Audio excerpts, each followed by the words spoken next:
Dans le cadre des chroniques du cabinet Corny, Fouché, Manetti, je souhaiterais évoquer une décision de la Cour d'appel de Pau récente, du 19 mai dernier, qui concerne l'expropriation.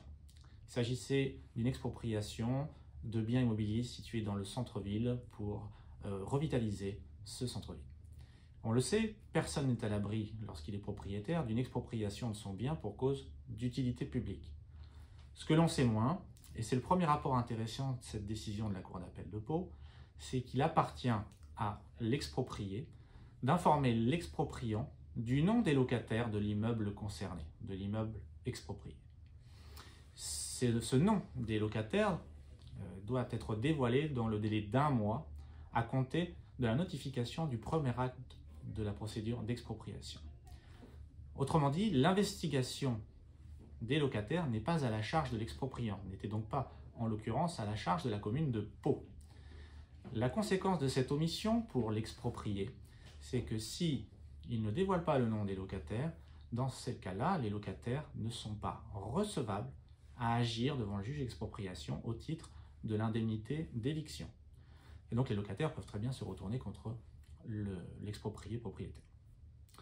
Le deuxième apport intéressant de cette décision de la Cour d'appel de Pau concerne la valeur vénale du bien immobilier qui, en l'occurrence, était situé dans une copropriété.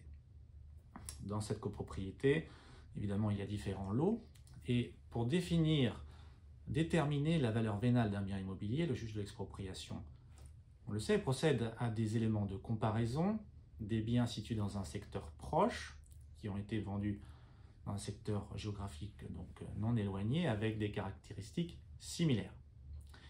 Et là, la commune de Pau, comme font bon nombre d'expropriants, se constitue ses propres éléments de référence et va procéder à des rachats amiables de biens immobiliers situés dans le secteur géographique proche. Et puis, lorsqu'il y a un contentieux devant le juge d'expropriation, va se servir de ces éléments de référence. Et lorsque le juge de l'expropriation se déplace, la composition du bien est une donnée très importante. Et là, en l'espèce, le juge d'expropriation a pu constater que le lot exproprié, par rapport aux autres lots qui avaient pu faire l'objet d'une cession amiable, était vétuste et avait un taux d'humidité important. La conséquence, c'est que le juge d'expropriation opère un abattement de 40% sur la valeur vénale des autres lots, ce qui donc diminue considérablement l'indemnité principale et de remploi. Ce qu'il faut donc trouver comme enseignement suite à cette décision, c'est qu'il faut remettre en état votre bien immobilier avant le passage du juge d'expropriation et du commissaire du gouvernement. Je vous remercie.